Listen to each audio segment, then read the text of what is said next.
এক আল্লাহই আপনার জন্য যথেষ্ট, ইনশাআল্লাহ কাউকে লাগবে না। কেউ যদি না থাকে, এক আল্লাহই আপনার আমার জন্য যথেষ্ট। এটা কি বিশ্বাস করেন? কিন্তু এই আল্লাহ পাকই আমাদেরকে বাঁচিয়ে রাখছেন, আল্লাহ পাকের হাতেই আমাদের জীবন, আল্লাহ পাকই আমাদেরকে খাওয়ান। আল্লাহ থাকলে কিচ্ছু লাগে না। আর যারা আল্লাহ নাই, সারা দুনিয়া মিলেও তাকে সুখ দিতে পারবে, তার কিছুই করতে পারবে। এখন আসলে আমাদের সাথে আল্লাহ আছে কি না একটু নিজেরাই বুঝতে পারো। আসলে আল্লাহ পাকের সাথে আমার সম্পর্ক কেমন? আল্লাহ বলে ডাকলে বা আল্লাহর কাছে দোয়া করলে কি আমার ভিতরে কোনো অনুভূতি আসে কিনা? রাসূল সাল্লাল্লাহু আলাইহি ওয়াসাল্লামের নাম আসলে আমার ভিতরে কোনো অনুভূতি আসে কিনা বুঝবেন। ইনশাআল্লাহ এটা আপনার আস্তে আস্তে বুঝে যাবেন। তাহলে নিজের তাজকিয়ার দিকে ফোকাস করেন, এবং তাজকিয়া অর্জন করার জন্য অবশ্যই সোহবত লাগে। যারা আত্মশুদ্ধিতে পরিপূর্ণ মানুষ, এই মানুষগুলোর সাথে পরামর্শ করে চলবেন, আর নিজের দিন পালন করেন, দিনটাকে আর বিভক্ত হতে দিবেন। যারা এই বিভক্তির দিকে নিয়ে যায় এদেরকে বয়কট করবেন, মিশবেনই না এদের সাথে। বরং আমি বলছি, বাংলাদেশে এমনিই তো শত শত দল হয়ে গেছে। এখন আপনি নিউট্রাল থাকবেন, নিজেকে বায়াসড করবেন না, নিউট্রাল থাকবেন। নিউট্রাল মানে নিরপেক্ষ। নিরপেক্ষ থেকে আপনি দেখবেন যে আসলে কার মধ্যে হকটা বেশি আছে। এরপর আপনার বুঝ অনুযায়ী কোরআন সুন্নাহর সাথে মিলিয়ে উলামায়ে কেরামের পরামর্শে যেদিকে তারা আপনাকে হেদায়েতের পথে নিয়ে যাবেন সেই পথে আপনি চলবেন। ইনশাআল্লাহ আপনি ঠিক পথে থাকবেন। এই জন্য আমি একা একা থাকতে নিষেধ করি। উলামায়ে কেরামদের সাথে পরামর্শ করে চলবেন এবং ঐক্যবদ্ধ জীবনযাপন করবেন। আর কিছু ভাইয়ের মধ্যে যদি খারাপ কিছু থাকে, তাদেরকে একদম আন্ডার এস্টিমেট করে ধুয়ে রেখে দেওয়ার দরকার নেই। কারণ যার মধ্যে খারাপ কিছু আছে, ওর মধ্যে ভালো কিছু আছে। খোলা মনে ভালোগুলো নিয়ে নেবেন, খারাপগুলো আপনি ছেড়ে দিবেন। এখন বলতে পারে, আপনি কিভাবে বুঝবেন ভালো কোনটা খারাপ কোনটা? নিজে পড়বেন, নিজে জ্ঞান অর্জন করবেন, আল্লাহ পাক বিবেক দিয়েছেন, বোঝার চেষ্টা করবেন এবং আলেমদের সাথে পরামর্শ করবেন। ব্যাস, আল্লাহ পাক এরপরে আপনাকে যে পথে নিয়ে যাবেন ইনশাআল্লাহ সেই পথে আপনি চলবেন। উম্মার বিভক্তি বাড়ানো। এরপরে যখন অর্থনীতির মধ্যে ঢুকবেন, ব্যবসা বাণিজ্য, রিজিক, চাকরি বাকরি, জান চলে গেলেও হারাম খাবেন না। আল্লাহ পাক তৌফিক দান করেন, আপনাকে তৌফিক দেখ, আমাকেও তৌফিক দান। কারণ আমরা সবাই হারাম খাচ্ছি অ্যাভেলা, আমি নিজেও ফিল করি। হারাম না খেলে আমাদের দোয়া কবুল হইতো। দোয়া যে কবুল হচ্ছে না, বোঝেন কি না? কাবা ঘরে দোয়া হচ্ছে বিগত প্রায় 40-50 বছর থেকে। আল্লাহ কে মুক্ত করে দাও, মুসলিম ভাইদেরকে সাহায্য করো, নুসরা নাজিল করো। আপনি দোয়ার কি বরকত দেখতে পারতেছেন? দোয়ার কি ইম্প্যাক্ট পড়তেছে? রিজিক হারাম, রিজিক অনেক সময় হারাম হয়ে যাচ্ছে আমাদের। এমনকি হজের মতো মৌসুমে, উমরার মতো মৌসুমে আমরা যে গোষ্ঠগুলো খাচ্ছি বাইরে, এগুলা যে কতটুকু আল্লাহর নামে জবাই করছে আল্লাহ ভালো দেয়। ভাবতে হবে তো, এগুলা পারতেছি না। আমি সত্যিই বলতেছি যে আমরা হালাল খাইতেও পারতেছি না। মনে হয় চেষ্টা করতে হবে 100% হালালের উপর থাকার। যদি আল্লাহর নামে জবাই না করা হয় সেটা কি হালাল হবে? যদি আমার টাকার মধ্যে সুদ থাকে হালাল হবে? যদি আমার টাকার মধ্যে ঘুষ থাকে হালাল হবে? বাংলাদেশের লক্ষ লক্ষ মানুষ নামাজ পড়ে মসজিদে ঘুষখোর। বাংলাদেশের লক্ষ লক্ষ না, কোটি কোটি মানুষ মসজিদে নামাজ পড়ে, মুসল্লি সুদখোর। অনেক মসজিদ কমিটি আছে সুদখোর।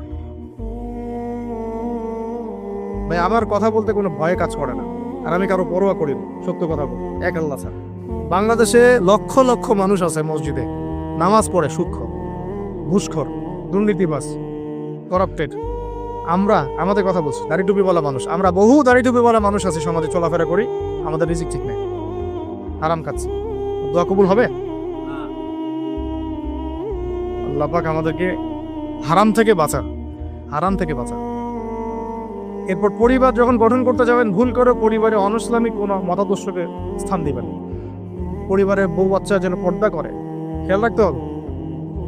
বিয়ে শাদী করার সময় খেয়াল রাখতে হবে কোন মেয়েটাকে বিয়ে করছে। একটা মেয়ের বাহ্যিক সৌন্দর্য সবকিছু না। 3 মাস 4 মাস খুব মজা লাগবে, তারপর দেখবেন যখন আসল লাইফে আমরা ঢুকে যাই তখন দেখবেন দায়িত্ববোধটাই সবচেয়ে বড় কথা হয়ে দাঁড়ায়। এই রওনাক চলে যাবে, দিনদারিতা না থাকলে এই রওনাক চলে যাবে। মেয়ে দিনদার কিনা এটা দেখবেন সবাই। দিনদার হলে যদি একটু গায়ের রং কালো হয়, বিয়ে করে ফেলেন, বিয়ে করে ফেলেন। বিয়ে তো কঠিন করে ফেলছে সমাজ, জেনা সহজ হয়ে গেছে। মোস্তফা কামাল আতাতুর্ক যখন ক্ষমতায় আসছিল না, আমি সংবিধান চেক করলাম আজকে পড়তে পড়তে এক জায়গায়, ওই সময়কার সংবিধান তুরস্কের, মোস্তফা কামাল আতাতুর্ক যখন 1918 সালের পরে ক্ষমতায় আসছে, ওকে তো ক্ষমতায় বসাইছে ব্রিটেন। এ তো জানেন হিস্ট্রিটা, আপনারা অনেকেই জানেন যারা পড়াশোনা করে। ও সংবিধানে লিখেছে যে একাধিক বিয়ে করা হারাম, আর অমুসলিম নারীকে বিয়ে করাও বৈধ। সব উল্টাই দিছে। আমাদের সমাজে এখন ওইরকম চিত্র দেখা যাচ্ছে যে আপনি 17 বছরে বিয়ে করতে পারবেন, 17 বছরে আপনি জেনা করছেন, আল্লাহ মাফ করুক। বাংলাদেশে 17 বছর বয়সে জেনা করা ছেলে মেয়ের অভাব আছে? আদমশুমারির মতো এই কুমারিত্ব টেস্ট যদি করা হয় ছেলে মেয়েদের, তারপর দেখা যায়। তো বিয়েটাকে সহজ করা উচিত। বিয়ের বয়স একটা ফিক্স করা হয়েছে, এর সাথে তো আমরা এখন যুদ্ধ করতে পারবেন? ছেড়ে দেন, আচ্ছা ফিক্স করছে বুঝলাম। এখন ওই বয়সটা হয়ে গেলেই আপনার সন্তানের বিয়ের ব্যবস্থা করে ফেলেন এবং এটাকে সহজ করে দেন, এত জটিল করেন না, সহজ করে দেন যাতে করে ওরা জিনা থেকে বেঁচে থাকতে পারে। ভাই বিশ্বাস করেন, বহু দাড়ি টুপিওয়ালা মানুষ, এলেমওয়ালা মানুষ এইসব মিম্বরে দাঁড়ায় হক কথা বলতে পারে না জেনার কারণে। এই যে আমরা চলাফেরা করতেছি না, চোখের জেনা তো হচ্ছে অ্যাভেলেবল, অনেক সময় মনেরও জেনা হয়ে যাচ্ছে। মনে খারাপ চিন্তা চলে আসতে পারে, দেখবেন মনের নূরটা নষ্ট হয়ে যায়। তখন আপনার ইমানের ওই তেজটা কাজ করে না। ভালো করে খেয়াল করে দেখুন, যখন মনের মধ্যে এই নূরটা নষ্ট হয়ে যায়, কিছু একটা নগ্ন মেয়েকে দেখে ফেলছেন বা একটা মেয়েকে দেখে আপনার অ্যাট্রাকশন তৈরি হয়ে গেছে, হতে পারে, আমরা তো ফেরেশতা না, হতেই পারে। তখন দেখবেন মনের মধ্যে নূরটা নষ্ট হয়ে যায়। ওই সময় আপনি কিন্তু এই ইমানের এই জাজবাটা শো করতে পারেন। তখন নবী সাল্লাল্লাহু আলাইহি ওয়াসাল্লাম বলেছেন, তখন যদি বাসায় স্ত্রী থাকে তোমরা স্ত্রীর কাছে চলে যাবা, নিজের প্রয়োজন মিটাই নিবা, তাহলে এই শয়তানি মন থেকে চলে যাবে। এত বিয়ে করিনি, এটা মিটাবে কিভাবে?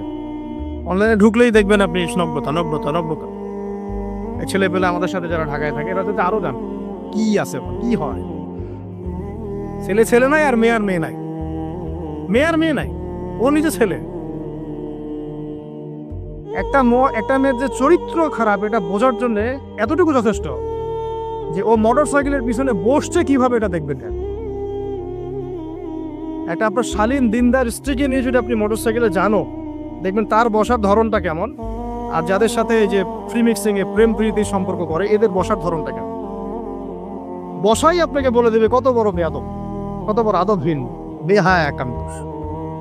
আমার কথা ইশারা দিচ্ছি, সব তো বলা যাবে না। তো এটাকে সহজ করবেন, এখানে দিনদারিতাকে প্রাধান্য দিবেন, ভুলেও দুনিয়াদারিকে প্রাধান্য দিয়েন না। ও বাপের কয় টাকা আছে, ওর বিয়ে করলে আমি পাবো কি, কত সুন্দর ঐশ্বরিয়া রায়ের মতো কিনা, এগুলো দেখার দরকার। এগুলো থাকে না, আস্তে আস্তে চলে যায়, দিনদারিতা থেকে যায়। ইব্রাহিম আলাইহিস সালামের স্ত্রীদের কথা আজকে আমরা স্মরণ করি না? হাজেরা আলাইহিস সালাম, তার ওই সবর, সাফা মারওয়ার সাই, তাওয়াক্কুল আল্লাহর কাছে এত পছন্দ হয়েছিল যে কিয়ামত পর্যন্ত যত মানুষ হজ করবে, সাই না করলে হজ হবে না। ঠিক আছে, ওনার ওই হাঁটা দৌড়াদৌড়ি আল্লাহর কাছে এত পছন্দ হয়েছে। আপনি জামজাম কূপ ওখানে যে তাওয়াফ করছেন না, তাওয়াফ করে যে পানি খেয়ে আসলেন, সাফা মারওয়া সাই করলেন, এই সাই না করা পর্যন্ত আপনার হজই হচ্ছে না, ওমরাই হচ্ছে না। একজন দিনদার মেয়ের দিনদারিতা আল্লাহর কাছে কিভাবে কবুল হয়ে থাকে? আমাদের মেয়েদেরকে বুঝান, বাসায় গিয়ে বোনদেরকে বুঝান, মাদেরকে বুঝান, স্ত্রীদেরকে বুঝান, তাদেরকেও একটা উদ্দেশ্য আল্লাহ পাক সৃষ্টি করেছেন। কি উদ্দেশ্য? তারা যেন ইসমাইলের মতো প্রজন্ম জন্ম দিতে পারে। তাদেরকে সিরিয়াল দেখার জন্য পড়ানো হয়, তাদেরকে এই রং তামাশা করার জন্য আর স্নো পাউডার মেখে বাইরে ঘোরার জন্য পড়ানো হয় নাই। এবং এটাকে কন্ট্রোল তো আমাদেরকে করতে হবে। এই যে বললাম, কন্ট্রোল করতে গিয়ে যদি দেখেন পারতেছেন, আপনার দ্বারা হচ্ছে না, তখন কি প্রয়োজনে ডিসকানেক্টেড হয়ে যাবেন, তাও নিজের দিনকে ক্ষতিগ্রস্ত হতে দিবেন। কিছু করেন নাই তো, চেষ্টার উপর চেষ্টা করে যাচ্ছেন আপনি 10 বছর, 15 বছর, 5 বছর, 7 বছর, কোনো রেজাল্ট পাচ্ছেন না। আপনি কি করবেন? দিন ছেড়ে দেবেন? আপনিও তাদের মতো হয়ে যাবেন? আপনাকে আপনার স্বতন্ত্র জায়গায় থাকতে হবে। আল্লাহ পাক তৌফিক দান করুন। আর ইসলাম সংশোধনের মধ্যে সমাধান আসলে আলহামদুলিল্লাহ। এরপরে বাচ্চা কাচ্চা যেগুলো হবে, এগুলো পয়েন্ট মনে রাখবেন, পড়াশোনা থেকে নিয়ে এই পর্যন্ত বাচ্চা কাচ্চা যেগুলো হবে, এক একটা বাচ্চাকে আগামী দিনের যোদ্ধা হিসেবে গড়ে তুলবে। কি যুদ্ধ করবে তারা? আগে আদর্শিক যুদ্ধ করবে, আদর্শিক যুদ্ধ করবে, যে আমরা ওইসব আদর্শে চলি না। আমাদের নিজস্ব আদর্শ আছে, এটা ইসলাম। আমাদের কিতাব আছে কোরআন, আমাদের সুন্নাহ আছে মুহাম্মদ সাল্লাল্লাহু আলাইহি ওয়াসাল্লামের সুন্নাহ। এরা বৈষয়িক শিক্ষাও শিক্ষিত হবে, ইসলামিক শিক্ষাও শিক্ষিত হবে ইনশাআল্লাহ। এরপরে এদের দ্বারা ইনশাআল্লাহ এমন জেনারেশন আমরা গড়ে তুলব, যে জেনারেশন আগামী দিনে ইসলামের পতাকা বহন করবে। আমরা যেটা পারি নাই পারি, চেষ্টা চালাবো আমাদের বাচ্চাদেরকে গড়ে তুলবো ইনশাআল্লাহ। করা যাবে না? আল্লাহ পাক আমাদেরকে এই সব উদ্দেশ্যে দুনিয়াতে পাঠাইছে। এইভাবে ইনশাআল্লাহ আমরা এলেম অর্জন, তাসকিয়া অর্জন, আমল বাড়িয়ে দেওয়া, হালাল খাওয়া, পরিবার গঠন করা, প্রজন্ম গঠন করা, এই কাজগুলো করতে করতে করতে আমরা আগাবো ইনশাআল্লাহ। এবং এখন যা চলছে এই ফিতনাগুলো থেকে আমরা নিজেদেরকে দূরে রাখার চেষ্টা করি। আর যেখানে যেখানে যেখানে মুসলিমদের এগেনস্টে এই কাফের, মুশরিক, জালেম, মুনাফিকরা পদক্ষেপ দিবে, আমরা আমাদের সাধ্য মতো এটাকে প্রতিহত করব। হয় জবান দিয়ে প্রতিহত করব, নাহলে লিখে প্রতিহত করব, নাহলে কোনো সাহায্য করে প্রতিহত করব, নাহলে অ্যাটলিস্ট দোয়া করে প্রতিহত। কিছুই নাই কমপক্ষে কি করবেন? দোয়া করুন। কিছু নাই কমপক্ষে দোয়া করুন। কিন্তু কোনো অবস্থাতেই আত্মসমর্পণ করবেন না। এটা ওদের সামনে কোনো অবস্থাতেই জালেমের সামনে হাঁটু গেড়ে দিবেন, মাথা উঁচু করে বাঁচবো ইনশাল্লাহ, মাথা উঁচু করে নেব। এই জেনারেশনকে কে বুঝাবে যে মোবাইল থেকে দূরে থাকতে হবে? বিনা প্রয়োজনে ফোন ইউজ করবা না, বিনা প্রয়োজনে ফোনে হাতও দিবা না। একটা ছবি তুললে কি হয়? হাজারে আসওয়াদ গুনাহ মাফ হয়। একটা ছবি তুললে কি গুনাহ মাফ হয়? কোনো নেকি হয়? এটা কি পরকালে সুপারিশ করবে? এই মোবাইলের আসক্তির কারণে এই যুব সমাজের চিন্তার ক্ষমতা নষ্ট হয়ে গেছে। বিশ্বাস করেন আমার কথা, আমার কথা বিশ্বাস করেন। এই মোবাইল আসক্তির কারণে এই যুব সমাজ আর চিন্তাই করতে পারে না। সারা দিন ফোনে ব্যস্ত, সারাটা দিন সময় পাইলেই ফোন। আর ফোনে কি? YouTube, Facebook, WhatsApp, Instagram. আমাদের বাপদাদারই যে ভাইদের বয়সী যারা যারা এখন 40, 45, 50 এজের মধ্যে আছেন, যারা এই দেশ চালায়, সমাজ চালায়, অর্থনীতি চালায়, তাদের চেয়ে এদের চিন্তা শক্তির লেভেল অর্ধেকেরও কম।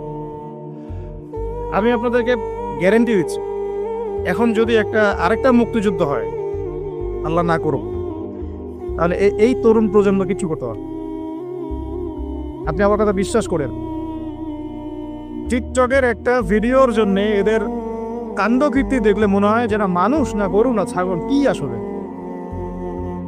আর আমরা তো ঢাকা শহরের মতো শহরে থাকি, একটা টিকটকের ভিডিও বানানোর জন্য এরা যে কি করে চিন্তা করতে হবে। কাপড় খুলে ল্যাংদা হয়ে নাচে একটা টিকটকের ভিডিও করার। একজন আলেম দিন আসছে, তাকে মানে মোবাইলে বিরক্ত করতে করতে তার লেকচারের টপিকটাই নষ্ট করে। আর আমরা যে ওস্তাদদের কাছে পড়াশোনা করি, আমি জীবনে আমার ওস্তাদকে এটা বলার সাহসই পাই নাই, ওস্তাদ আপনার সাথে একটা ছবি তোলা যাবে? আমি আল্লাহ পছন্দ করে বলছি, আমি এই পর্যন্ত আমি যার কথা বলছি তিনি এই উপমহাদেশের অন্যতম একজন শ্রেষ্ঠ মুহাদ্দিস। আমরা তাদের কাছে যাওয়া আসা করি পড়াশোনার জন্য, তিনি জ্ঞান শেখার জন্য। আজ পর্যন্ত আমি কোনোদিন বলতেও পারি নাই যে উস্তাদ আপনার সাথে একটা ছবি তুলতে চাই। বিশ্বাস করেন। কিন্তু এই ওয়াজ মাহফিল, এইটা ওইটা, এইসব জগৎগুলোতে গিয়ে আমরাও নষ্ট হয়ে গেলাম। মানুষের মধ্যে নূর, তাসকিয়া, আদব, মসজিদের আদব কায়দা, ভদ্রতা সব নষ্ট হয়ে গেছে। এবং এর অন্যতম একটা প্রধান কারণ মোবাইল ফোন। আজকের লেকচারের টপিক মোবাইল ফোন না, এই যে কথাগুলো বলতে বাধ্য হলাম। যখন আমরা এখন আলোচনা করতেছি, সময় কয়টা বাজে এখন? 12:50। এই সময়ে না জানি কতগুলো মুসলমান এখন শহীদ হয়ে গেল। এই সময় যখন আমরা এখন আলোচনা করতেছি, ঠিক এই সময় না জানি কতগুলো বোন সৈন্যরা তুলে নিয়ে চলে গেল, না জানি কতগুলো বাচ্চার মগজে আবার বোম মারলো, গুলি। এই সময় যখন আমরা কথা বলছি, আর মিডিয়াতে সংখ্যা আসবে খালি 6,000 মরলো, 6,500, 7,000, কোনো ফিলিংসই নাই। মোবাইল ফোনে আছে, স্ক্রল করে আর দেখে কতজন, ও 10,000 মরছে, তো কি আমি তোর মরি নাই, আমার দেশও তার হয় নাই। বিশ্বাস করেন, আমরা এখন আর কোনো জায়গায় মানুষের পর্যায়ে পড়তেছি। মানুষ কাকে বলা? যার আবেগ অনুভূতি আছে, যার ব্যক্তিত্ব গায়রত আছে, যার সম্মানবোধ আছে, রুচিবোধ আছে, মুসলিম উম্মাহ কাকে বলে? যার একটা অংশে আঘাত লাগলে আর এক অংশ ব্যথা পাবে নাকি ভাই? ভুল বললাম না ঠিক বল?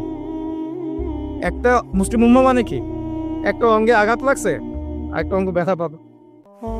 আদতে কি হচ্ছে? প্যারালাইজড। ওই যে বলি না প্যারালাইজড, আমাদের মধ্যে প্যারালাইসিস ঢুকে গেছে। জুমার খুতবার সময় এমনি অল্প 5 মিনিট নষ্ট করলাম, আল্লাহ মাফ করুক। সরাসরি কিছু কথা আপনাদেরকে বলি, একদম সরাসরি। আমরা এখন এমন একটা সময় আছি, এই যে এই শেষ জামানায়, এই যুগে ফিতনা থেকে বাঁচা চারটাখানি কথা। আর এই ফিতনা থেকে বাঁচতে না পারলে জান্নাতে যাওয়া যাবে না। এই ফিতনাগুলো শুধু রাষ্ট্রে আর বিশ্বেই নাই, আমাদের রিজিকেও ঢুকে গেছে, পরিবারও ঢুকে গেছে, সমাজও ঢুকে গেছে, ধর্মেও ঢুকে গেছে। আমি সরাসরি কথা বলছি, রাষ্ট্র, বিশ্ব, অর্থনীতি, সমাজ, পরিবার, ধর্ম আর সংস্কৃতি, এমন কোনো ক্ষেত্র বাকি নাই যেখানে ফিতনা ঢোকে নাই। এখান থেকে বাঁচা চারটাখানি কথা না। এখান থেকে বাঁচতে হলে আমাদেরকে প্রথমে যেটা করতে হবে, আগে দিনের জ্ঞান অর্জন করতে হবে। আপনি এই জেনারেশনকে জিজ্ঞাসা করেন, আমাদের স্বপ্ন তো এই জেনারেশন কি নেই নাকি? যাদের বয়স 50 হয়ে গেছে তারা আর কি করতে পারবেন দিনের জন্য? হয়তো তারা 20-30 বছর পৃথিবীতে থাকবেন হাইয়েস্ট, আল্লাহ ভালো জানেন। আগামী বিশ্বকে কে নেতৃত্ব দিবে? যাদের বয়স এখন 20 থেকে 40 অথবা 10 থেকে 30, এই তো এই জেনারেশনকে আপনি দেখেন তাদের কত পার্সেন্ট কোরআন তেলাওয়াত করতে জানে। আপনি এই যে আজকে যারা আসছে সবার কোরআন তেলাওয়াতের টেস্ট নেন, একজন আলেমের সামনে বসান, একজন একজন করে ডাক, দেখেন সূরা ফাতিহা পড়তে পারে কবে। এই মুসলিম উম্মাহ মার না খেলে কোন মুসলিম উম্মাহ মার খাবে? আমাকে বুঝান, আমি তো বুঝি না, আমার জ্ঞান কর। এই মুসলিম উম্মাহ যদি মার না খায় কোন মুসলিম উম্মাহ মার খাবে? আজকে যারা আসছে এখানে বা এর পরেও আসবে জুমার দিনে, আপনি এদেরকে 5 ওয়াক্ত নামাজে পাবেন। তাহলে যারা 5 ওয়াক্ত নামাজ পড়তেছে না, জুমার নামাজটাকেই দিন মনে করে, আর এই মুসলিম মার না খেলে কে মার? আমাকে বুঝা, আমি বুঝি না, কিছু বিষয় আমি বুঝি না। আবার যারা নামাজ পড়ে তাদের আখলাক, ব্যক্তিত্ব, আখলাক, চরিত্র, সুন্নতের জীবনযাপন, আমরা বলি না সুন্নাহ মাফিক জীবনযাপন, রাসূলের সুন্নাহ মাফিক জীবনযাপন, কতজনের মধ্যে চেহারা, আসরতে, পোশাকে, আশাকে, কথাবার্তায় সুন্নত আছে। তো যে জাতি তার নবীর সুন্নত ভুলে যায়, সে জাতি কিভাবে বিশ্ব শাসন করবে আর কেন সে মায়ের খাবে না? আমাকে বোঝা সম্ভব? তাহলে প্রথম নসিহতটা ভাই পড়াশোনা করতে হবে। আর পড়াশোনা শুরু হবে কোন কিতাব থেকে? তাড়াতাড়ি কোরআন পড়া শুরু করেন, হাতে সময় কম, তাড়াতাড়ি শুরু করেন। প্রত্যেকটা জেলায় জেলায়, গ্রামে গ্রামে, ইউনিয়নে, প্রত্যেকটা জায়গায় মসজিদ, মাদ্রাসা, মক্তব প্রতিষ্ঠা করেন। আছে, নাই তা না, অবশ্যই আছে, এটা আমাদের সৌভাগ্য। প্রত্যেক জেলায় মাদ্রাসা আছে, প্রত্যেক জেলায় মাদ্রাসা আছে, মহিলা মাদ্রাসা আছে, বক্তব্য আছে, আরো অনেক কিছু আছে, দারুল ইলমগুলো আছে। কিন্তু আমরা আমাদের সন্তানদেরকে পাঠাচ্ছি কি না? আমরা আমাদের বাচ্চা কাচ্চাদেরকে পাঠাচ্ছি কি না? আমাদের যুবকরা সেখানে আসে কি না? আপনারা তো ফ্যান্টাসিতে অনলাইনে দিন শিখতে চান। 3টা মাস কোনো আলেমের কাছে বসে কি ক্লাস করেছেন? কখন একটা কিতাব কি পড়েছেন? অনলাইনে একটা ভিডিও দেখে কি শিখবেন? অনলাইনে দিন শিখতে গেলে আপনি এটাই শিখবেন, অমুক যা বললো তমুকের বিরুদ্ধে, আর তমুক যা বললো অমুকের। অনলাইনে এটাই শিখবেন আপনি। আর এটার পিছনে এক শ্রেণীর ইউটিউবার, ফেসবুকারও দায়ী। শুধু সে ব্যক্তি দায়ী তা না, এরাও, মিডিয়াও দায়ী আছে। অমুক যা বললো তমুকের বিরুদ্ধে, আর তমুক যা বললো অমুকের বিরুদ্ধে। মানুষ মজা পায়, ওর কন্টেন্টের ভিউ বেশি হয়, কামাই বেশি। দিনের তো ক্ষতি হয়ে গেল। আম জনগণের মধ্যে ইসলাম সম্পর্কে বিরূপ ধারণা সৃষ্টি হয়। বিশ্বাস করেন, আমি অনেক বড় বড় মহলে মেলামেশা করেছি এবং করেও যাই।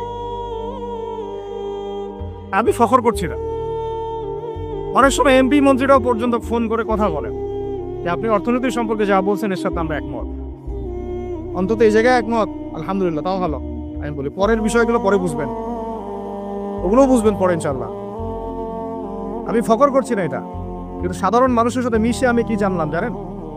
সাধারণ মানুষ, আম জনগণ কি মনে করে বলে যে ভাই আপনি ইসলাম সম্পর্কে সুন্দর কথা বলেন, ভালোই, সবই ঠিক আছে, কিন্তু আপনাদের আলেমদের মধ্যেই তো ঐক্য নেই।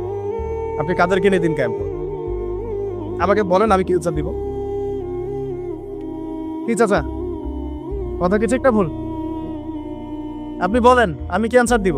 যখন তারা এভাবে আমাকে বলবে আপনি দিনের জন্য কি করবেন, কিভাবে গায়ন করবেন? আপনাদের মধ্যেই তো ঐক্য নাই। আপনাদের এক আলেম আরেক আলেমকে গালি দেয়, আরেকজন একজনের সম্পর্কে গীবত করে, আরেকজন একজনের সম্পর্কে সমালোচনা ধুয়ে রেখে দিচ্ছে, মানে ওয়াশিং মেশিন অনলাইনে ধুয়ে দিবে। আমাকে বলেন কেন মার খাবো না? এমনি তো ঐক্য নাই, তার মধ্যে মানে ঐক্য বিভক্তি বাড়ানোর জন্য আমরা উঠে পড়ে লাগছি। আর কিছু ইস্যু বাস আছে ভিতরে, ইস্যু বাস, আজকে একটা ইস্যু, কালকে আরেকটা ইস্যু, পরশু আরেকটা ইস্যু। এই করতে করতে আসল যে গন্তব্য, আসল যে লক্ষ্য, সেখান থেকে সরে গেল। আসল লক্ষ্যটা কি জানে? যেখানে আমাদের ভাইরা এখন মার খাচ্ছে না, আমাদের আসল লক্ষ্য ওইটাই পৃথিবীর এমন একটা জায়গা যেখান থেকে সভ্যতা শুরু হয়েছে। পৃথিবী মক্কা থেকে শুরু হয় নাই, ওই দিন থেকে পুরো বিশ্বে সভ্যতা শুরু হয়েছে। আজকে থেকে এটা 10,000 বছর আগের কথা, ওখান থেকেই শুরু হয়েছে। আর ওখানেই পৃথিবীর শেষ হবে।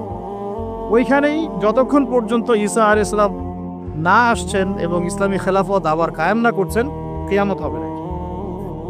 এই যে আসল জায়গাটা থেকে আমাদেরকে সরাই নেওয়া হয়েছে না, কয়জন ভাবে এটা নিয়ে? কয়জন জানে বা এটা নিয়ে জানেই বা কয়জন? কিছু মানুষ আছে সারা জীবন হাত বাঁধা নিয়ে আপনাকে ব্যস্ত করে রাখবো। বাঁধবেন কোথায়? এখানে বাঁধবেন, এখানে বাঁধবেন, এইভাবে বাঁধবেন, এইভাবে বাঁধবেন, এইভাবে 5টা-6টা জায়গা নিয়ে ক্যাচাল করতে করতে করতে হায়াতই শেষ হয়ে গেল। মনে করেন এক ভাইয়ের হাত নাই, এইভাবে দাঁড়া দাঁড়া নামাজ করতেছে, নামাজ হবে না? হবে না? আমার হাত আছে, আমার এখানে একটা ফোড়া উঠছে, মনে করেন সত্যি সত্যি উঠছে, এটা মিথ্যা বুঝি না, আমি এভাবে নামাজ পড়বো, হবে কিনা? হবে না?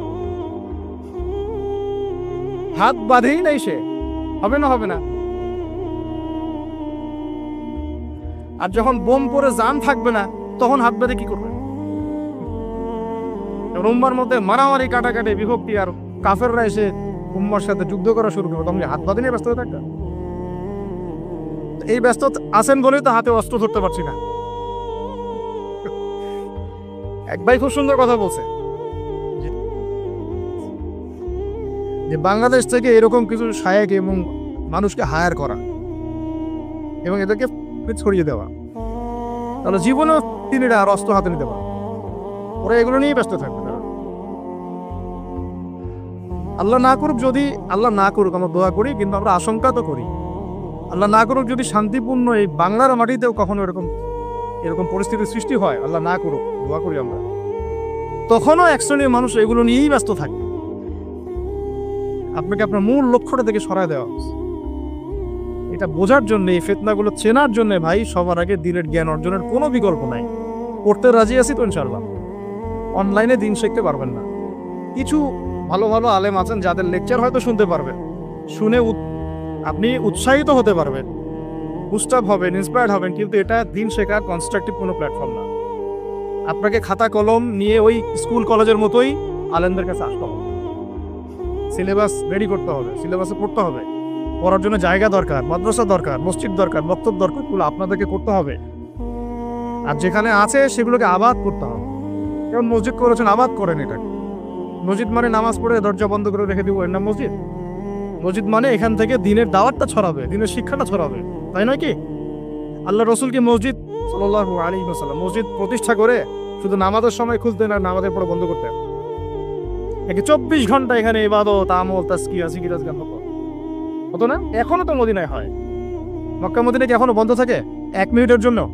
এখানে দার্স হচ্ছে, ওইখানে নামাজ হচ্ছে, ওইখানে আলোচনা হচ্ছে, চলতে থাকে সবসময়। এটা হলো মসজিদের ফাংশন। এই মসজিদ আবাদ করেন, মাদ্রাসাগুলো আবাদ করেন, আপনার ছেলেকে মসজিদে পাঠান, মাদ্রাসায় পাঠান, বক্তব্যে পাঠান। ইয়াং জেনারেশন স্পেশালি আপনারা সিলেবাস ভিত্তিক পড়াশোনা করেন। এই ফ্যান্টাসি দিয়ে কিচ্ছু হবে না, আবেগ দিয়ে, ফ্যান্টাসি দিয়ে কাজের কাজ কিছু হবে না। খুব আবেগ লাগতেছে, খুব কষ্ট হচ্ছে আমার জন্যে, খুব কষ্ট হচ্ছে পুরো বিশ্বের প্রেক্ষাপটে মুসলিমদেরকে দেখে, কিন্তু আপনি তো ইসলাম সংশোধনের দিকে আসছেন, মাঝে মাঝে নামাজ পড়ছেন, কোন রকম 5 ওয়াক্ত নামাজ করলেও সুন্নাহ মাফিক জীবনযাপন করছেন না। জিনায় লিপ্ত হয়ে যাচ্ছে, সুদ খাচ্ছেন, অর্থনৈতিক জীবনের কথা বলছে, এখানে সুদ খাচ্ছেন, ব্যবসায় প্রতারণা করছেন, রাজনীতি করতে গিয়ে আপনি তাগুতের দিকে চলে গেছেন। এক কথায় তাগুতের দিকে। তাগুত মানে আল্লাহ বাদ দিয়ে যার উপাসনা করা হয়। আমরা এখানে আল্লাহ পাকের বিধানে দাসত্বের চাইতে মানব রচিত বিধানের দাসত্ব বেশি করেছি, করছি, এখনো করছি, করে যাচ্ছি। কিছু করার নাই, কারণ পুরো বিশ্বটা এইভাবেই তো ফাংশন করা। যাদের গলায় জাতিসংঘের দড়ি আছে এরা তো এখান থেকে বেরোতে পারবে না। পারবে? পারবে না। তাহলে ওদের আন্ডারে যে রুলস এন্ড রেগুলেশন এর আওতায় তো চলতে হবে। কিন্তু শিরক হয়ে গেল, এখানেও তো শিরক হয়ে গেল। মার না খাওয়ার কোনো কারণ নাই আমাদের এখন এই পর্যন্ত যে আমরা শান্তিপূর্ণভাবে নামাজ কালাম পড়তে পারছি আল্লাহ পাকের রহমত।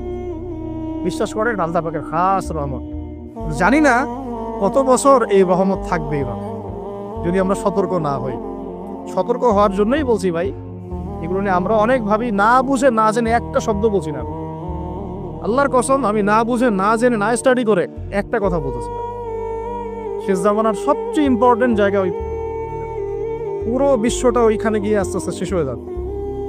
সামনে যত বড় বড় ঘটনা, মালহামা মানে মহাযুদ্ধ, তারপরে ইমাম মাহদির আগমন, তার আত্মপ্রকাশ, তাদেরকে নিয়ে বিশ্বটাকে শাসন করবে, তারপরে ঈসা আলাইহিস সালামের আগমন, সাথে মুসলিমদের যুদ্ধ, তারপরে ওই আবার বিজয় করা, ওইখানে ঈসা আলাইহিস সালাম আবার 40 বছর খেলাফত চালাবেন, 40 বছর। এই পুরো ঘটনাগুলো ওই জায়গা কেন্দ্র করা, আমাদের কোনো হদিসই নেই। আরো অনেক বিষয় আছে, কিন্তু মূল কথাটা হচ্ছে আমরা পৃথিবীতে হাসি থামাশা করতে, ঠাট্টা ছলনা করতে আসি না। আল্লাহ পাক প্রত্যেককে কিছু না কিছু দায়িত্ব দিয়ে পাঠাইছেন এবং আমাদের প্রত্যেককে আল্লাহ পাক পরীক্ষা করছেন, এবং এই হায়াতের রিজিকের নিয়ামতের আল্লাহ পাক আমাদের কাছে পাই পাই করে হিসাব দিবেন। এই যে শ্বাস নিচ্ছে একটা শ্বাস, এই একটা শ্বাসের হিসাব আল্লাহ পাক নিবেন। একদিন নবীজি একটা বাগানে ঢুকলেন, তিনি ক্ষুধার্ত, সাথে আবু বকর সিদ্দিক। আবু বকর, তোমার বাসায় কি খাবার আছে? ইয়া রাসূলুল্লাহ, আমার বাসায় খাওয়া নেই। তো চলো ওমর, রাস্তায় ওমরের সাথে দেখা। ওমর, কি অবস্থা? ইয়া রাসূলুল্লাহ, ক্ষুধার্ত, বাসায় খাবার নেই, আমার বাসায় খাবার। তিনজনে হাঁটতে হাঁটতে ঢুকলেন তালহা রাদিয়াল্লাহু আনহুর বাগানে। সেখানে মাশাআল্লাহ ঠান্ডা পানি খেলেন, খেজুর খেলেন, তৃপ্তি করে খেলেন। মাশাআল্লাহ, সে বাগান অনেক সুন্দর, বড় ছিল। খেয়ে নবী সাল্লাল্লাহু আলাইহি ওয়াসাল্লাম বললেন, সুম্মা লাতুসআলুন্না ইয়াওমাইযিন আনিন নাঈম, যে অবশ্যই কিয়ামতের দিন আল্লাহ পাক এই ঠান্ডা পানি সম্পর্কেও আমাদেরকে জিজ্ঞাসা করবেন। আমরা প্রস্তুত নিঃশ্বাসের জবাব দেওয়ার জন্য, হিসাব দেওয়ার জন্য, পানির হিসাব দেওয়ার জন্য? ঠান্ডা পানিতে গোসল করে আসছেন, আজকে সবাই তৃপ্তি পেয়েছেন। শুকরিয়া কখন আদায় হয় যে আল্লাহ পানি নাজিল করেছো, এই জন্য তোমার শুকরিয়া। খেলাম 4টা ভাত, এই 4টা ভাত নাই। আমার কথা বিশ্বাস করেন, কথাগুলো আমি কলিজা থেকে বলছি। আমি জীবনে খাওয়ার হাতে নিয়ে 2 দিন কেঁদেছি। একদিনের ঘটনা আমি বলতে পারবো না, এটা কিয়ামতের মাঠে দেখা যাবে। অনেক বাধ্যবাধকতা আছে, আমরা বলতে পারি। তবে খাওয়ার কথা ছিল আমার খিচুড়ি। আমার সাথে 3-4 জন গেস্ট ছিল। আমি বাসায় ফোন করেছি, আমার সাথে গেস্ট আছে, কি রান্না করলে ভালো হয়? বললাম খিচুড়ি করলে ভালো হয়, খেয়ে ফেলবে তাড়াতাড়ি। ওই খিচুড়ি খাওয়া হলো না, কোন একটা কারণে খাওয়া হলো না। একদিন পর সেই খিচুড়ি খেতে পারলাম। দেখলাম যে একদিন পর যে খাবারটা আমার কাছে এসেছে এটা খিচুড়ি, যে খিচুড়ি আমার বাসায় খাওয়ার কথা ছিল। ওই দিন ওইটা দেখে আমার চোখ দিয়ে পানি পড়লো যে এই খাবারটা আমার এখানে খাওয়ার কথা ছিল, অন্য কোনো খাওয়া। আর একদিন এই যে 8 তারিখ না 9 তারিখে যখন আমরা আমার বাসায় খাবার নিয়ে আসছে, রোজা করলে তো খাইতে ভালো লাগে নাকি বল? ইফতার করার পরে খাবারটা খেতে ভালো লাগে না? শান্তি লাগে। রুটি, গরম গরম রুটি, খাসির গোশত, খুব ফেভারিট খাবার মুসলিমদের।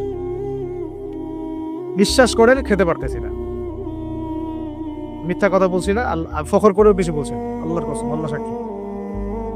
কারণ আমাদের বাচ্চারা তো খেতে পারছে না ওখানে, আমার বোনরা খেতে পারতেছে না, আমার ভাইরা খেতে পারতেছে না। ওরা খাচ্ছে একটা জিনিসই, বুলেট আর আকাশ থেকে বোম। আমরা তৃপ্তি করে খাচ্ছি, একবার ফিকিরও হয় না যে এর জন্য আল্লাহ শুকরিয়া আদায় করতে হবে, আমাদের কৃতজ্ঞতা স্বীকার করা উচিত, ওদের কষ্টে আমাদের ব্যথিত হওয়া উচিত। খাবারটুকু পাঠাতেও তো পারছি না, যে আমরা সবাই 10-20 টাকা করে তুলে 1 কোটি টাকা ফান্ড একটা কালেক্ট করে পাঠাই দিব, এই সুযোগটাও তো পাচ্ছি না। এত সহজ কি ব্যাপারটা? কে যাবে, কে দিবে? আর যারা কাজ করছে তারাও অথেন্টিক কিনা আসলে এই জায়গায় যাচ্ছে কিনা, ওরা পাচ্ছে কিনা, চতুর্দিক থেকে অবরুদ্ধ যায়। আমরা সবাই মিলে আমাদের ভাই বোন শিশুদেরকে ওখানে মরার জন্য ছেড়ে দিয়েছি। এটাই সত্য কথা, এবং এর জন্য পুরা উম্মাকে জবাব দিতে হবে, পুরা উম্মাকেই জবাব দিতে হবে। সবচেয়ে বড় জবাব দিতে হবে আরবের নেতাদেরকে, আশপাশের যারা নেতা আছে এদের, আরবের যে নেতারা আছে এদেরকে বিগত 70 বছর ধরে এরা যা যা করেছে এর উত্তর দিতে হবে, জবাব দিতেই হবে, কোনো উপায় নাই। আমাদেরকেও দিতে হবে, প্রত্যেক রাষ্ট্রপ্রধানকে দেওয়া লাগবে, যে লিখতে পারতো লিখে নাই তাকে দেওয়া লাগবে, যে বলতে পারতো বলে নাই তাকেও দেওয়া লাগবে, যার অস্ত্র দেওয়ার ক্ষমতা ছিল দেয় নাই তাকেও বলা লাগবে, যার মিলিটারি পাওয়ার ছিল সে চাইলে ওখানে ইন্টারভেন করতে পারতো সে করে নাই তাকেও বলতে হবে। আর যারা ওদের সাথে আতাত করে বন্ধুত্ব করেছে এরা তো মুনাফিক, পাক্কা মুনাফিক। এরাই তো তারা যারা কাফেরদের সাথে জাহান্নামের তলদেশে থাকবে, মুসলিমদেরকে বাদ দিয়ে মুনাফিক বন্ধুত্ব করেছে। যে না আমাদের ভাই বোনদেরকে মেরে ঝাঁঝরা করে ফেলাচ্ছে, আমি ওর সাথে বন্ধুত্ব করতে পারি? কি বলে আপনাদের ইমান? আর এই কথাগুলো কি উগ্রবাদী কথা হয়ে গেল? এগুলো সত্যি কথা। আর সত্যি কথা বলার পরে কি হবে সেটা তো দেখার দরকার নেই, আল্লাহর কাছে আমাকে জবাব দিতে হবে, এটাই আমার ফিকির। তো যারা দোয়া করতে পারবে তারা যদি দোয়া না করে আল্লাহর কাছে জবাব দিতে হবে, যারা বলতে পারে যদি না বলে আল্লাহর কাছে অ্যান্সার দিতে হবে, যারা খাবার পাঠাতে পারতো তারা পাঠায় নাই, আল্লাহর কাছে অ্যান্সার দিতে হবে। একটু ভেবে দেখেন না, আপনার যদি একটা বাচ্চা কখনো এমনি মারা যায় তাহলে আপনার কেমন লাগবে? আল্লাহ না করুক। একটা বাবার জন্য সবচেয়ে কষ্টের কোন সময়টা বলেন না? নিজের সন্তানকে দাফন করুন। আমরা তো কখনো করি নাই এটা, আমরা বুঝবো কিভাবে? যে ঘুমটাওয়ালা কিছু লোক বসে বসে অনলাইনে বলতেছে যে এগুলো ফিতনা, এটাই, ওরা কি কখনো নিজের সন্তানকে দাফন করেছে নাকি? কখনো কষ্ট স্বীকার করেছে নাকি? কখনো রিমান্ডে গিয়েছে নাকি? মায়ের খেয়েছে নাকি? কখনো জেল খাচ্ছে নাকি? ও তো সুখে আছে, 3 বেলা খাচ্ছে দাচ্ছে, মাশাআল্লাহ, সুখে শান্তিতে জীবন যাপন। ও কি বুঝবে উম্মার কষ্ট? ও কি বুঝবে বাচ্চাদের কষ্ট, এই মা বোনদের কষ্ট? আর আমরা সর্বোচ্চ বলতে পারতেছি, ব্যাস। কিন্তু সচেতনতা তো তৈরি করা দরকার। আপনার ছেলে যদি বলে ওখানে কি হচ্ছে, ওকে বলা উচিত, বাবা ওখানে কিছু শয়তান আছে, যে শয়তানগুলা আমাদের নিরীহ বাচ্চাদেরকে মেরে ফেলছে। তুমি যখন বড় হবা তোমাকে আল্লাহ পাক সামর্থ্য দিলে তুমি শয়তানগুলোকে মেরে ফেলবে। বাচ্চাকে শেখানো উচিত। ওরা 100 বছর থেকে ওদের বাচ্চাকে এগুলো শিখাইছে, ওরা 100 বছর থেকে ওদের বাচ্চাদেরকে শিখাইছে যে মুসলমানরা হচ্ছে পৃথিবীর সবচেয়ে জঘন্য প্রাণী। ওদেরকে যখনই দেখবা তখনই মারবা, ওদের সাথে শত্রুতা করা তোমার উপর ফরজ। এটা ওরা শিখাইছে ওদের বাচ্চাদের। আমাকে বলেন, কোন মানুষ, একটা সুস্থ স্বাভাবিক মানুষ হাসপাতালে বোমা ফেলতে পারে কি? বলেন।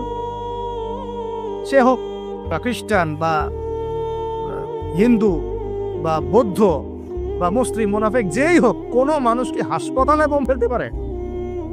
কিভাবে ফেলল? তাহলে কি পরিমাণ ক্ষোভ তারা ভিতরে ভিতরে লালন করে, আপনার কি বোঝার বাকি আছে? ওরা সুযোগ পাইলে একটাকেও ছাড়বে না, সবাইকে মেরে ফেলবে। এই জন্য অল্প অল্প করে আগাচ্ছে, অল্প অল্প, আস্তে আস্তে। আমি এটা নিয়ে বিস্তারিত আলোচনা করছি বিগত প্রায় 1 মাস থেকে, আরো 5 বছর থেকে বলে আসতেছিলাম। লাস্ট 1 মাসে আপনারা দেখছেন এখন কি হচ্ছে।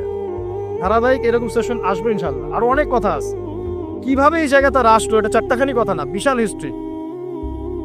এমন অনেক সময় হয়েছে, এগুলো কিছুই না, এমন অনেক সময় হয়েছে 1 দফাতে 2.5 লক্ষ মানুষকে মেরেছে তারা ওই জায়গাতে, 1 দফাতে। 1940 সালের কথা বলছি, এক্স্যাক্টলি 1939 সালের জুলাইয়ের দিকে কথা, 1939 সালের দিকে কথা। ওই সময় এরা ওখানে মধ্যে প্রায় 2.5 লক্ষ মানুষকে মেরেছিল। 2.5 লক্ষ মানুষ উপরে কি মনে হয়? এভাবে যদি আমি পরিসংখ্যান দিতে থাকি, এখানে আজকে 3-4টা বাজে। আমার কাছে কিতাবও আছে রেডি করা, ইনশাআল্লাহ আল্লাহ পাক চাইলে ওটা পাবলিশও হবে ইনশাআল্লাহ। তখন আপনার বাসায় পড়ে নিয়ে দেখেন কি হচ্ছে। আর তো মূল কথাটা হচ্ছে, ভাই আমি তো দোয়া করতে পারি, আমার তো করা উচিত, আমার ব্যথিত হওয়া উচিত, আমার কুনুতে নাজেলা পড়া উচিত। যদি আমার আরো বড় সামর্থ্য থাকতো, অ্যাটলিস্ট ওখানে ত্রাণ পৌঁছানো উচিত ছিল, বা আরো যদি বড় ক্ষমতা আল্লাহ পাক আমাকে দিতেন, তাহলে ওদের মুখের সামনে বলা উচিত ছিল এটা অন্যায়, জুলুম, এর প্রতিবাদে আমরা জাতিগতভাবে পাশে আছি। এবং মুসলিম রাষ্ট্রগুলোর ঐক্যবদ্ধ হয়ে একটা ফোরাম গঠন করা উচিত ছিল ওদের বিরুদ্ধে। কিসের শান্তি চুক্তি আর কিসের নেগোসিয়েশন? কোনো কথা আর বাকি আছে? এদের সাথে একটা ভাষাই বাকি আছে এখন, অস্ত্রের ভাষা, যুদ্ধের ভাষা। একটা ভাষাতেই কথা বলা বাকি আছে, আর কোনো ভাষাই নেই এদের সাথে কথা বলা। হাসপাতালে বোম ফেলে 600টা মুসলিম বাচ্চাকে হত্যা করে ফেলছে, তোমার সাথে কিসের কথা? একটা কথাই হতে পারে, সেটা হলো যুদ্ধের ভাষা, অথবা এই পুরা ভূমি থেকে তোমরা চলে যাবে পশ্চিমে, পুরা ছেড়ে দিবা।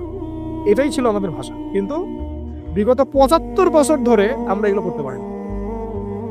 একটা দুটো বছর না রে ভাই, 75 বছর ধরে আমরা এগুলো করতে পারি। আমি এখানে গলা ফাটায় আমার আবেগ ঝেড়েও কি লাভ হবে তাও জানি না। অ্যাটলিস্ট আমরা আমাদের জবাবটা তো আল্লাহর কাছে দেওয়া লাগবে। আল্লাহ পাক আপনার অপারগতাও জানেন, আপনার সামর্থ্যের সীমাও জানেন। আল্লাহ পাক দেখবেন এর মধ্যে থেকে আপনি কি করেছেন, দেখবেন কি না?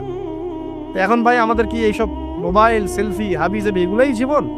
না, আমাদের কি চিন্তা করতে হবে? একটু চিন্তা করতে গেলে প্রথম সলিউশন পড়াশোনা করতে হবে, কোরআন পড়তে হবে।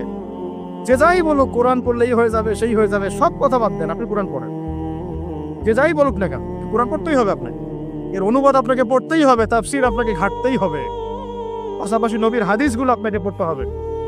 অবশ্যই কোনো না কোনো আলেমের উদ্বাস্তুর মতো জীবনযাপন করবেন না। এই 10-20 জন সার্কেল নিয়ে ওলামায়ে কেরামদের মধ্যে যারা হক্কানি ওলামায়ে কেরাম, তাদের কাছে এসে পরামর্শ করে চলাফেরা করবেন, যাতে আপনি বিভ্রান্তির শিকার না হন, পরামর্শ করতে পারেন। বাংলাদেশে কি আলেম ওলামার অভাব আছে? যত তাদের মধ্যে বিভক্তি থাক, যতই তারা একে অপরের সাথে কলুশনে থাক না কেন, যত দল থাক, তারপরেও আপনি ওলামায়ে কেরামের সাথেই থাকেন। তারপরে তাদের জবাব তারা দিবে, বাট আপনি আপনার জায়গার দায়িত্বটা পালন করবেন এবং হকপন্থী চিনে নেবেন। হকপন্থী আর মুনাফেক চেনার সবচেয়ে উপযুক্ত সময় কোনটা সেটাও বলে দিই। হকপন্থী ওলামায়ে কেরাম আর মুনাফেক যারা মুসলিম উম্মার ভিতরে কাজ করছে আমাদের মতো লেবাস পোশাকে, এটা চেনার, ফাইন্ড আউট করার সবচেয়ে শ্রেষ্ঠ সময় হচ্ছে উম্মার এই সংকটপূর্ণ সময়গুলো। উম্মার উপর যখন কোনো বিপদ আপদ, বালা মুসিবত, সংকট আসবে, আপনি এমনি বুঝতে পারবেন কারা মুনাফেক কারা হকের উপর। যদি আপনার বিবেক থেকে থাকে, আপনার বুঝ থেকে থাকে, এরপরেও যদি না চিনতে পারেন, অন্ধ, তেলের মতো এক চোখ অন্ধ। এই মাজলুমদের বিপক্ষেও বহু আলেম কথা বলে নাই, বাংলাদেশে বলে নাই। আপনাকে আমি আর কিভাবে চিনাবো, কিভাবে চোখে আঙ্গুল দিয়ে চিনাবো যে আসলে কারা হকপন্থী কারা বাতিলপন্থী? এটুকু তো আপনার দায়িত্ব চেনার। কিভাবে এভাবে তাদের সাথে আপনি নিজের জীবনটা নষ্ট করে ফেলতেছেন? সুবহানাল্লাহ। আল্লাহ পাক আপনাদেরকে হেফাজত করুন, সঠিক পথে রাখুন, ওলামায়ে কেরামের সোহবতে থাকুন, হকপন্থী ওলামায়ে কেরাম। আর ভাই প্রতিদিন যে সুন্নাহগুলো আছে এগুলো আমল করুন, নিজের উপর একটা সংশোধন নিয়ে আসুন। আল্লাহ পাক ততক্ষণ পর্যন্ত আমাদেরকে বিজয় দিবেন না যতক্ষণ না আমরা পরিপূর্ণ ইসলামে প্রবেশ করতেছি। পরিপূর্ণ ইসলাম মানে কি শুধু জুমার নামাজ পড়া, শুধু ঈদের নামাজ পড়া? আমাকে বলেন, আপনারা তো জানেন সবকিছু। পরিপূর্ণ ইসলাম মানে কি? 5 ওয়াক্ত নামাজ তো আপনাকে পড়তে হবে।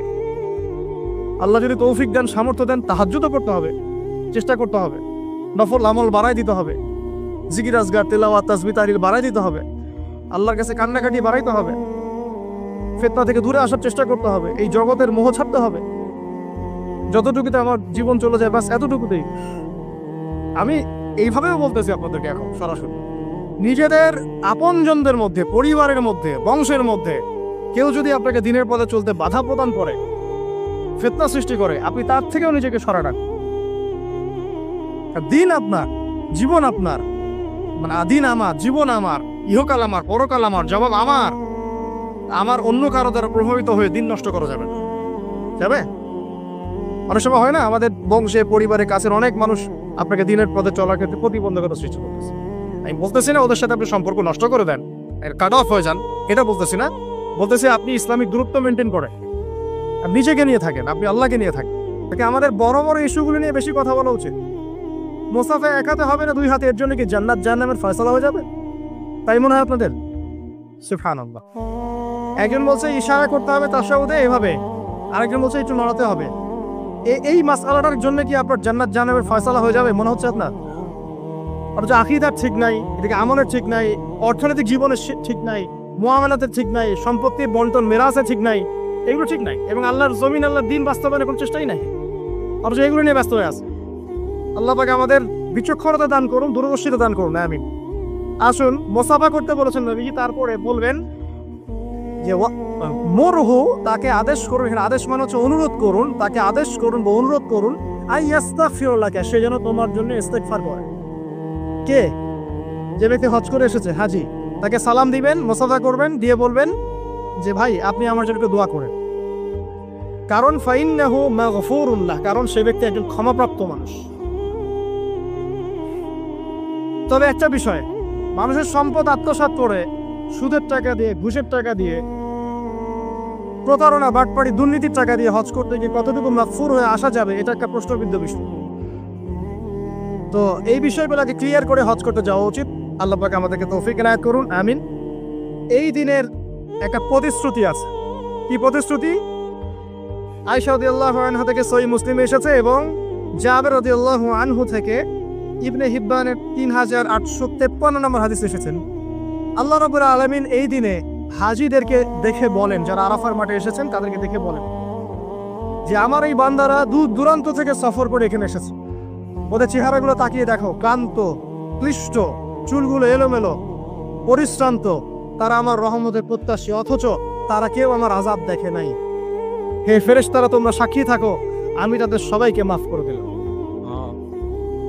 এবং নবী সাল্লাল্লাহু আলাইহি ওয়াসাল্লাম বলছেন যে আজকের দিনে যত মানুষকে আল্লাহ পাক জাহান্নাম থেকে মুক্তি দিবেন, অন্য কোনো দিনে এত মানুষকে আল্লাহ পাক মুক্তি দিবেন না। আল্লাহ পাক আমাদেরকে সবাইকে জাহান্নাম থেকে মুক্তি দান করুন, আমিন। তো শেষ যে বিষয়টার দিকে টাচ করে আমি কনক্লুশন দিকে যাব, সেটা হলো উম্মতে মুহাম্মাদির জন্য আজকের দিনের মধ্যে স্পেশাল কি বলেন তো? এটা হচ্ছে আমাদের মূল পয়েন্ট। আজকের দিনে ফজিলত জানলাম, আমরা আমলগুলো জানলাম, সব ঠিক আছে, কিন্তু আমাদের জন্য আসলে স্পেশাল কি জিনিস? আমাদের জন্য আজকের দিনের স্পেশাল যে বিষয় সেটা হলো আজকের দিনে দিন ইসলাম পূর্ণতা লাভ করেছে। ইসলামের পূর্ণতা দিবস আজকে। 23 বছর দিন ইসলাম প্রচার করার পরে আজকের দিন আল্লাহ পাক বলেছেন দিন পূর্ণ করে দিলাম। বলছিলেন যে আজকের দিন এই আয়াতটা যদি আমাদের উপর নাজিল হতো, আমরা তাহলে ঈদ পালন করতাম। নবীজি বললেন এটা আমাদের ঈদের দিনই, এটাও আমাদের ঈদের দিন, সমস্যা। তো আমাদের সবচেয়ে ইম্পর্টেন্ট জায়গা এটা যে আজকের দিনে দিন ইসলাম পূর্ণতা লাভ করেছে। এখন ইসলাম যে পূর্ণতা লাভ করলো, এই দিবসটা কতজন জানে যে আজকের দিন ইসলাম পূর্ণতা লাভের দিন? আমরা অনেক দিবসের কথা জানি, আন্তর্জাতিক দিবস, জাতীয় দিবস, পারিবারিক দিবস, জন্মদিন, মৃত্যুদিন, হ্যাঁ, অনেক দিবসের কথা আমরা জানি। ইসলামের পূর্ণতা দিবস কতদিন জানেন? কতজন জানেন? দেখেন, সাংস্কৃতিক আগ্রাসন কোথায় আপনার মূল জায়গাটা নিয়ে যাওয়া হয়েছে।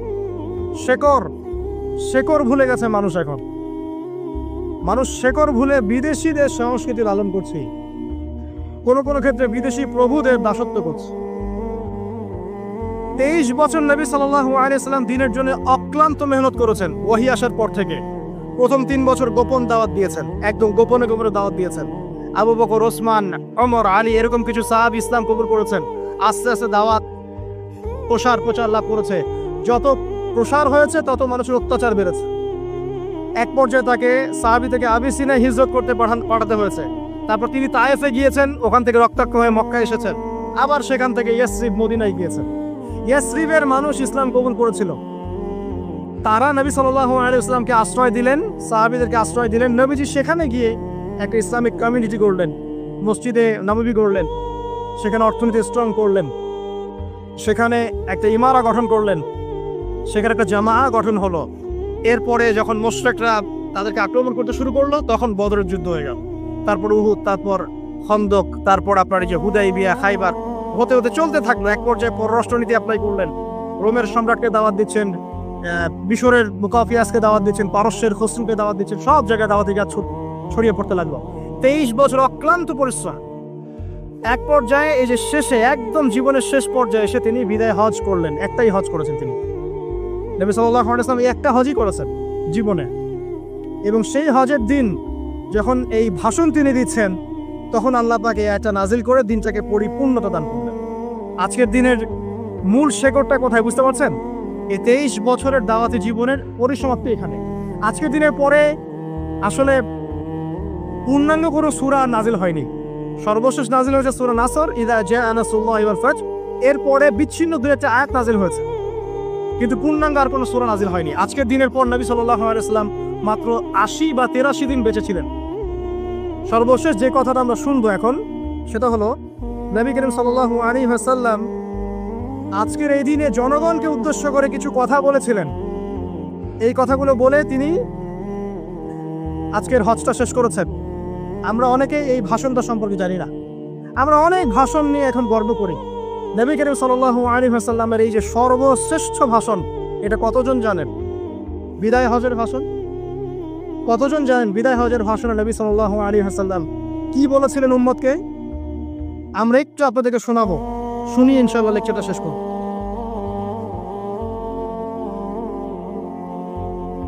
নবী করিম সাল্লাল্লাহু আলাইহি ওয়াসাল্লাম আজকের এই দিনে 31টা বিষয়ে উম্মতকে নির্দেশ দিয়েছেন। 31টা বিষয়, সবগুলো বলার সময় পাওয়া যাবে না, আমি কয়েকটা কথা বলছি। খুব ভালো হতো যদি আমি অ্যারাবিকটা বলার পরে বাংলাটা বলার সময় পেতাম।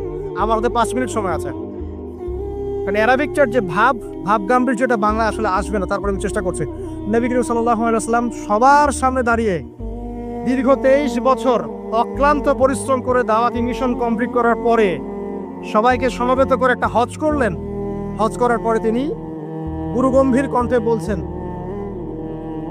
হৃদয়ের সমস্ত আবেগ বের করে দিয়ে বলছেন, হে জনগণ, আইয়ুহান নাস, হে জনগণ, আমি জানি না আজকের পর তোমাদের সাথে আমি কখনো মিলিত হতে পারবো কিনা। চিন্তা করেন, সাহাবীরা সামনে দাঁড়িয়ে আছেন, নবীজি দাঁড়িয়ে এই কথাটা বলছেন, হে জনগণ, আমি জানি না আজকের পরে আমি তোমাদের সাথে মিলিত হতে পারবো কিনা। অতএব যে ব্যক্তি আজকে আমার এই কথাগুলোকে স্মরণ রাখবে সে যেন অন্যের কাছে এই কথাগুলো পৌঁছে দেয়। হতে পারে যার কাছে পৌঁছে দেওয়া হচ্ছে সেই এই কথাগুলোকে বেশি সংরক্ষণ করতে পারবে। আল্লাহ পাক তার প্রতি রহম করুন যে আমার এই কথাগুলোকে অন্যের কাছে পৌঁছে দিন। নবীজির ভাষণ। এরপর নবীজি বলছেন, জেনে রাখো নিশ্চয়ই তোমাদের পরস্পরের, মুসলিমদের পরস্পরের সম্পদ, পরস্পরের রক্ত, পরস্পরের এই যে জান, মাল, ইজ্জত, এগুলো একে অপরের জন্য হারাম। মুসলিমদের পরস্পরের রক্ত, পরস্পরের ইজ্জত, সম্মান একে অপরের জন্য হারাম। এর হানি করা একে অপরের জন্য হারাম। ঠিক যেমন আজকের এই দিন হারাম, এই শহর হারাম, এই মাসও হারাম। নবী করিম সাল্লাল্লাহু আলাইহি ওয়াসাল্লাম বলছিলেন, জেনে রাখো 3টা বিষয়ে যেন তোমাদের অন্তর কখনো খেয়ানত না করে। 3টা বিষয়ে তোমাদের অন্তর যেন কখনো খেয়ানত না করে। 1, তোমরা যে কাজটাই করবা শুধু আল্লাহ পাকের সন্তুষ্টির জন্য করবে। তোমরা যে কাজই করবে শুধু আল্লাহর সন্তুষ্টির জন্য করবে। তোমাদের শাসক বর্গের কল্যাণ কামনা করবে। তোমাদের শাসক বর্গের কল্যাণ কামনা করবে। 3 নাম্বার, মুসলিমদের জামাতকে আঁকড়ে ধরে রাখবে। মুসলিমদের ইউনাইটেড কমিউনিটিকে আঁকড়ে ধরে থাকবে। এই 3টা বিষয় পালনের ক্ষেত্রে তোমাদের অন্তর যেন খেয়ানত না করে। এদিন সূর্য ঢলে যাওয়ার পরে নবী সাল্লাল্লাহু আলাইহি ওয়াসাল্লাম আরো বললেন, শুনে রাখো হে মানব জাতি, এটা ভালো করে শোনেন, শুনে রাখো হে মানব জাতি, নিশ্চয়ই আমি মুহাম্মদ সাল্লাল্লাহু আলাইহি ওয়াসাল্লাম জাহেলি যুগের যত কুপ্রথা আছে সমস্ত কুপ্রথাকে আমার পায়ের তলে পিষ্ট করে গেল। জাহেলি যুগে কি ছিল ভাই? শিরিক ছিল, সুদ ছিল, মাদক ছিল, নারীর অবমাননা ছিল, কন্যা সন্তানকে দাফন করা হতো, রক্তক্ষয়ী, হানাহানি, মারামারি, কাটাকাটি ছিল। এগুলো সবকিছুকে আমি আমার পায়ের তলে দাফন করে গেলাম। এটা কি দাফন হয়েছে? তিনি বলছেন, নিশ্চয়ই আমি জাহেলি যুগের সুদকে আমার পায়ে তলে পিষ্ট করে যাচ্ছি। সর্বপ্রথম যার সুদ আমি পিষ্ট করছি তিনি হচ্ছেন আব্বাস ইবনে আব্দুল মুত্তালিব, আমার চাচার সুদ। নিজের পরিবার থেকে দৃষ্টান্ত স্থাপন করলেন।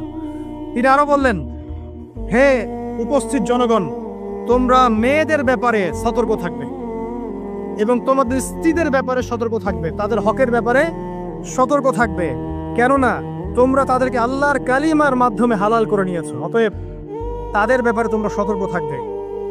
তোমাদের উপর তাদের হক হচ্ছে তোমরা যা খাবে, যা পরবে, তাদেরকেও তাই খাওয়াবে, তাই পরাবে। আর তাদের উপর তোমাদের হক হচ্ছে তারা তোমাদের বিছানায় এমন কাউকে আসতে দিবে না যাদেরকে তোমরা অপছন্দ করো। নবী করিম সাল্লাল্লাহু আলাইহি ওয়াসাল্লাম আরো বলছেন, এই দিন আইয়ুহান নাস, হে মানব জাতি, তারাকতু ফিকুম আমরাইন, জেনে রাখো আমি তোমাদের সামনে মাত্র 2টো বস্তু ছেড়ে গেলাম। কয়টা বস্তু? লান তাদিল্লু মা তামাসসাকতুম বিহিমা, তোমরা কোনোদিন পথভ্রষ্ট হবে না যতদিন এই 2টা বস্তুকে আঁকড়ে ধরে থাকবে। কিতাব আল্লাহ, আল্লাহর কিতাব, ওয়া সুন্নতি নবীহি, এবং তার নবীর সুন্নাহ। তিনি আরো বললেন, আল মুসলিম, জেনে রাখো প্রকৃত মুসলিম সে ব্যক্তি মান সালিমাল মুসলিমুনা মিন লিসানিহি ওয়া ইয়াদিহি, যে ব্যক্তির হাত এবং জবান থেকে অন্য মুসলিম নিরাপদ থাকে, সেই ব্যক্তি হচ্ছে প্রকৃত মুসলিম। আল মুহাজির, আর প্রকৃত মুহাজির সে ব্যক্তি মান হাজারা মা নাহাল্লাহু আন, আল্লাহ পাক যা নিষেধ করেছেন সেখান থেকে যে দূরে থাকে, সেই ব্যক্তি প্রকৃত মুহাজির, মানে হিজরতকারী। তিনি আরো বললেন, মনে রেখো আমি তোমাদের সবার আগে হাউজে কাউসারে চলে যাব, সুবহানাল্লাহ, এবং সেখানে আমি তোমাদের জন্য অপেক্ষা করতে থাকবো। অতএব শোনেন, অতএব তোমরা আমার চেহারাকে কালিমালিপ্ত করো না, মানে আমার চেহারায় কালিমালিপ্ত করো না, আমার নাম নষ্ট করে দিও না। আমি তোমাদের সংখ্যাধিক্য দেখে আল্লাহর কাছে গর্ব করব, আমাকে তোমরা অপমানিত করো না। আজকে কি আমরা তার দায়িত্ব পালন করে উম্মাহ হতে পেরেছি? নবীজি বলেছেন, তা আমার চেহারাকে কালিমালিপ্ত করো না, সুবহানাল্লাহ। তিনি বলছেন, ওই সময় কিছু মানুষ থেকে আমি মুক্ত হয়ে যাব, আর কিছু মানুষ আমার থেকে মুক্ত হয়ে যাবে। বলা হলো, কারা ইয়া রাসূলুল্লাহ? তিনি বলছেন, আল্লাহ পাককে আমি বলবো, ইন্নাহুম মিন্নি, হে আল্লাহ এরা আমার উম্মাহ, এরা আমার উম্মত, আমার সাহাবী। আল্লাহ পাক বলবেন, ইন্নাকা লা তাদরি মা আহদাসা বা'দাক, তুমি জানো না হে নবী, তোমার মৃত্যুর পর এই মানুষগুলো, পরবর্তী মানুষগুলো তোমার দিনের মধ্যে কত বেদাত সংযোজন করেছেন। তিনি আরো বলেছিলেন, হে জনগণ জেনে রাখো প্রত্যেক পরিবারের জন্য প্রতি বছর একটা করে পশু জবাই করার বিধান, প্রত্যেক পরিবারের জন্য, সামর্থ্যবান পরিবারের জন্য প্রত্যেক বছর একটা করে পশু জবাই করার বিধান রয়েছে। তিনি আরো বললেন, মনে রাখো একজনের অপরাধের শাস্তি আর একজন কখনো পাবে না, আর বাবার দোষে ছেলে কখনো দুষ্ট হবে না, ছেলের দোষে বাবাও কখনো অপরাধী হবে না। তিনি আরো বললেন, জেনে রাখো হে মানব জাতি, নিশ্চয়ই শয়তান এই বিষয় থেকে নিরাশ হয়ে গেছে যে তোমরা শয়তানের ইবাদত করবে। শয়তান নিরাশ হয়ে গেছে, কিন্তু শয়তান নিরাশ হয়নি একটা বিষয় থেকে, যে তোমরা একে অপরে হানাহানি, কাটাকাটি, ফিতনা, ফাসাদে ব্যস্ত থাকবে, যেমনটা এখন আমরা করছি। আমরা কিন্তু সরাসরি কখনো শয়তানের ইবাদত করছি না, করছি? মুসলিমরা এখন পরস্পরে হানাহানি, কাটাকাটি, ফাসাদে লিপ্ত আছে। তিনি আরো বললেন যে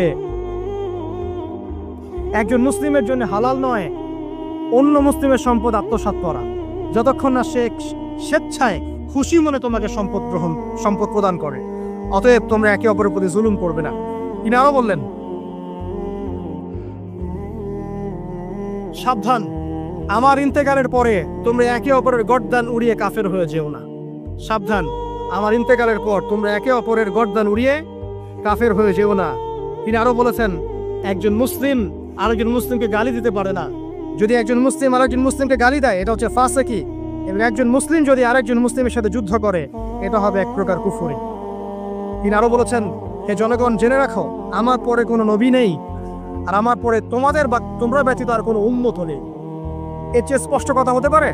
আমার পরে কোনো নবী নেই, আর আমার পরে তোমরা ছাড়া কোনো উম্মত নেই।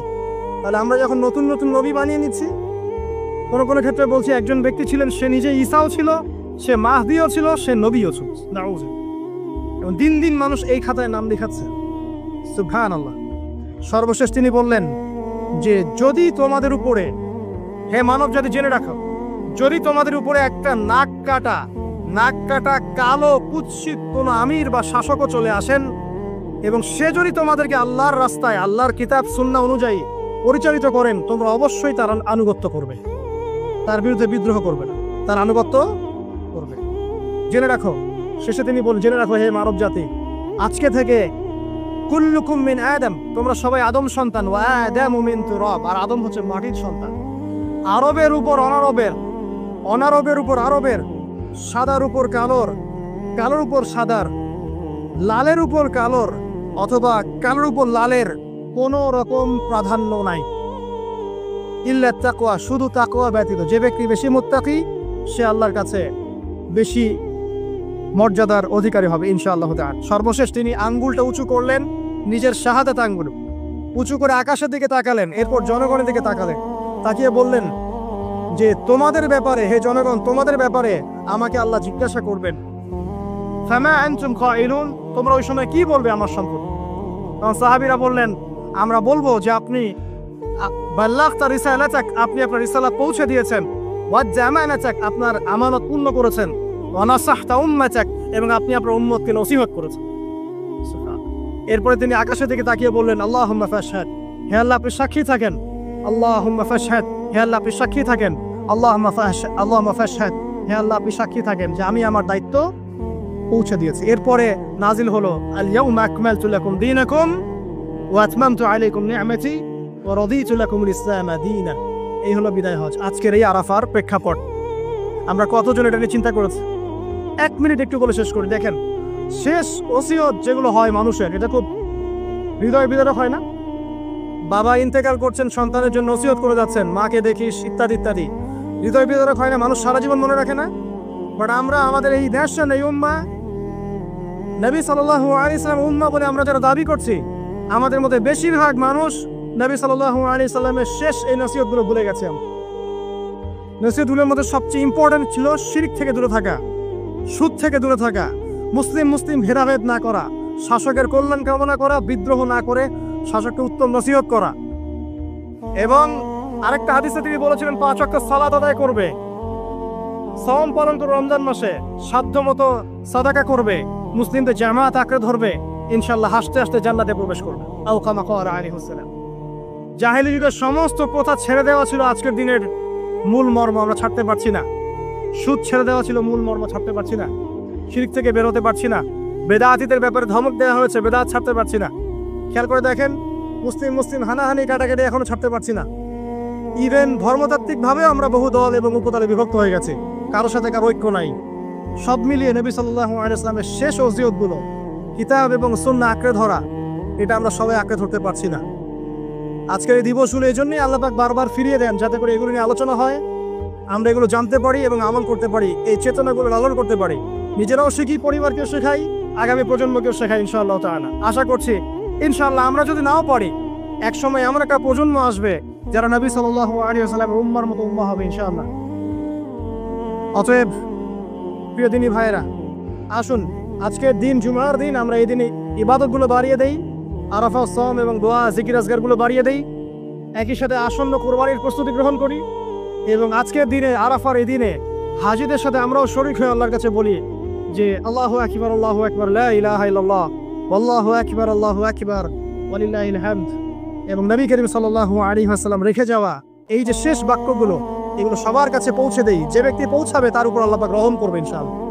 এবং নিজেরা আমল করার চেষ্টা করি। আল্লাহ পাক আমাদের সবাইকে নবী করিম সাল্লাল্লাহু আলাইহি ওয়াসাল্লামের আদর্শ উম্মাহ হওয়ার তৌফিক এনায়েত করুন, আমিন।